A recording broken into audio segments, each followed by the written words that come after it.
What's up guys, welcome back to another video. Today we are talking about one of most important thing if you want to be better and smarter player, and that is game sense. Game sense is one of those things in Fortnite that everyone must be good at, but most people don't actually know how to develop. That's why today I will try to help you pro your game sense. Before we start, I want to say that this is the first video of this type and I hope you will support it. So if you like it, leave a like and let's try hit 50 likes, and of course leave subscribe for more content like this. Game sense is the thing that separates the better from worse players in tournament, and it's something we all need to constantly improve. Game sense can be divided into three different forms of game sense, namely mechanical game sense, rotational and general game sense. For mechanical game sense, we can say that this is the way we fight opponents, and it is very important to know that we cannot fight the same way in every situation. Mechanical game sense is the most important for fragger, that is for the better fighters in the team. They should always lead the fight and deal the most damage and always look to find refresh. Rotational game sense is the most important game sense for IGL players, who must always have an idea of how to rotate to the next zone and how. They should always make sure that they are in the good position so as not to get grief from other players. And last of game sense is general game sense. General game sense implies basic knowledge about the game that includes stuff like best weapons, knowing ins and outs of your landing spot and everything else that includes fighting or rotational game sense. General game sense should be known by both players, regardless of which role they play in the game. First, we will talk about mechanical game sense and also fighting skill. Mechanical game sense includes like knowing when to fight, which edits to take, knowing how to pick and how to fight in different situations. While you are fighting with an opponent, you should always think about what to do next. You should constantly try to outsmart him. You should also use fight skills such as speed control, edit picks to predict your opponent more easily. If you want to learn new techniques, you should play some creative maps where you can practice every day, such as some 1v1 maps or free build maps, martyr turtle fights and some piece control map. I suggest that you always play some free build map where you will just focus on doing some technique as many times as possible to improve in that way. For me, one of the best map for running map and for practice is martyr turtle fights. In this map you can best practice speed control and aim, and every time you die you respawn, which means you don't have to waste time waiting for a new round. And of course the map I like to play is the Rider Speed Control practice map. In this map you have many different tunnels for piece control that will help you to perfect your piece control technique. The more fight techniques you know and the better you know how to use them, the better fighter you will be. Very often we can see players fighting much worse in the real game, ranked or tournament, than in creative, and this is because they don't use their brain in the same way they also do in creative. It can also be because they are not confident like in creative, because the tournament and ranking games are more important. What do I want to say? I want to say that when you play creative, try to use the same skills that you could use in a real game. That way you will practice more skills which are more useful in real game, and you will always have the same playstyle. Like I already said, you can practice all that skills on some famous maps, I already say, and improve your skill level that way. Now a very important thing is how to fight in relation to the loot you have or the situation you are in. First, the landing spot. You should always have one or two landing spots that you know well and where you feel confident to fight. You need to know how to take advantage of that landing spot, like you need to know where everything is, like chests, coolers, barrels or something else. Another thing is how to make the best use of the loot you have in that fight. For example, you have auto shotgun and the opponent has a hammer shotgun. Best option will be to play aggressively and try to get as close as possible to the opponent. Even if you feel that confident, you can run into his box in order to kill him more easily. If you were to play on picks, you will probably lose the fight because he has better shotgun for it. Advantage in fight. Always try to have advantage when you enter the fight so that you will try to take better position than your opponent, or try to laser him with AR, SMG or even hit him with sniper. When you have advantage over your opponent, you should be aggressive but try not to make a mistake. You can pressurize your opponent, make it impossible for him to heal, and when you see the moment, try end the fight. Third party.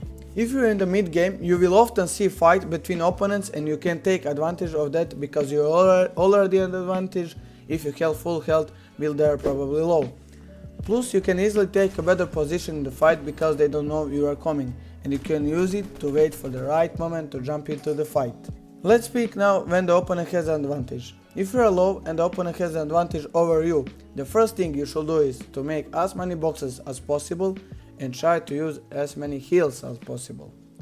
After the opponent has an advantage over you, he will probably become aggressive because he will try to end fight as soon as possible. However, you can take advantage of this by constantly trying to take cheap damage on him with predict fire shots or save picks.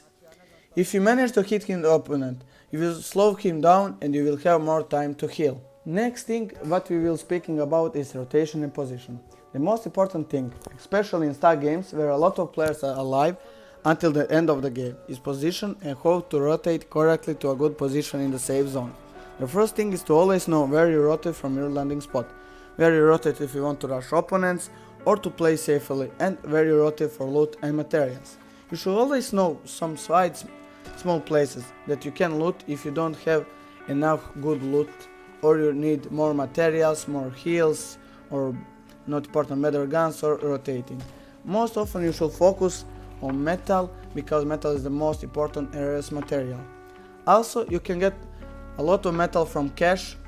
Cache spawn in the third zone and you can wait for cache to spawn. Another thing is the dead side. What is dead side? Dead side of the zone is side of the storm circle that has the least amount of players and also the safest side of the zone. When you rotate into the zone, you should always look to rotate on the dead side of the zone because there is the least change to see the opponent. Of course, this is mostly applies to start games when you don't want mid-game fights.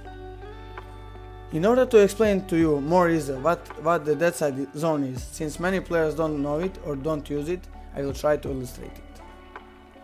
Let's say this is the next zone, and how we will now conclude which side is the dead side and where we should rotate.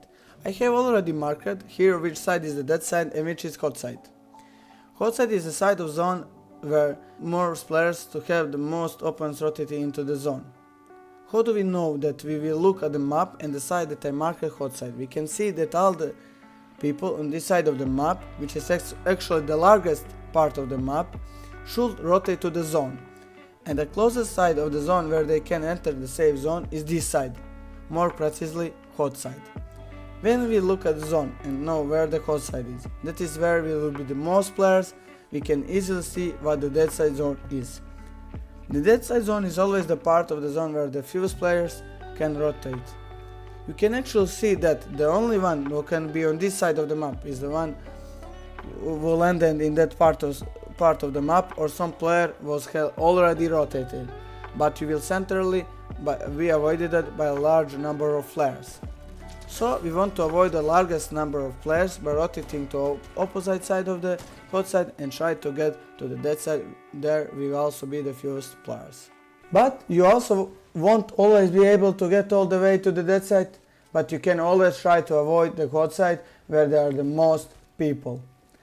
Let's say we landed here and this is the next zone. We can immediately see where the dead side of this zone is, and this is this side, because this is where the fewest players need to rotate. We also see where the hot side is. That is where it needs the most players to rotate. The dead side zone is too far from us and it wouldn't even make sense to rotate there. However, it is important to know where the most players are and to avoid them. So we can rotate on this side. Even if this is not a full dead side zone, this is still dead side, because most of players are not here, they are on hot side and there are not many people to rotate on this side of the map. And the last thing we are going to talk about at least is general game sense. General game sense is actually how well we currently know things in the game, that is what is in the meta and other things. This is very important when a new meta or season comes, that we understand as soon as possible what the meta actually is. That is which guns to use, which rotation, which heals. The sooner we adapt to the new meta, we will have advantage over the other players and we will know the game better. Also, try to test all the guns and rotation in the first days of the season so that you know what things to use. That's it for this video. I hope you like it. This is a little different video from others. If you like it, please leave a like for more content like this. that we can help you improve your skill level in Fortnite. Also subscribe to 200 and that's it. See you in the next video.